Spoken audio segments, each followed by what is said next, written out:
If you wanted to change color completely, or it's the end of the project, when you do the final slip stitch, you always end up with this lump, and you can always see it in a rim of a hat for people that do it this way, and it's not a bad thing, it just bothers me a lot.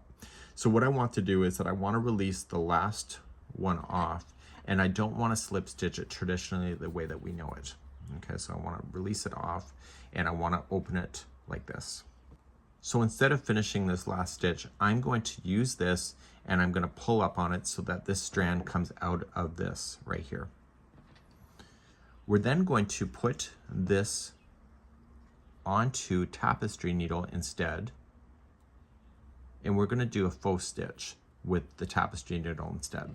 So if this is the very last thing of your, like a hat, then what you can do is that look at the dimension of the stitches that you see, and you're going to take the strand into the very first stitch, and you're going to go from back to front like this,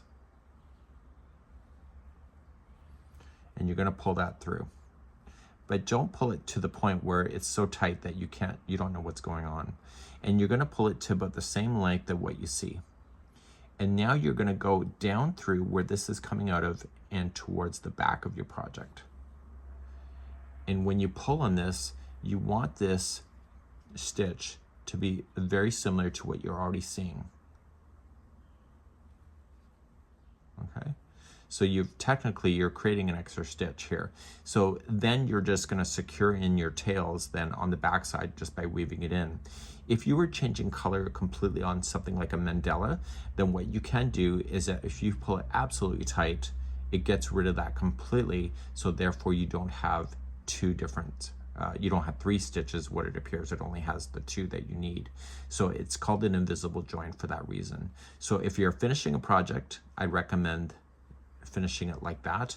But if you are changing color in the middle of a round, pull it nice and tight, and it will pull that and get rid of that slip stitching. And you can only do that if you're changing out your yarn completely. So if the slip stitching really truly bothers you and you're continuing the same color, it's a way of doing it, but it will cause you to do more work. But that's something that you can do. Make sure when you weave it, you turn it to the back and you just go into the fibers. And when you're weaving back and forth, just don't go in between the strands. Make sure you're splitting the fibers, including even just going into the partial of a strand that is making up that tail and going back 3 times. Okay, you can just get that secured, and then you can just safely cut that out, and therefore you would have a nice finished look to your project like that. And that's it. It's pretty cool, right?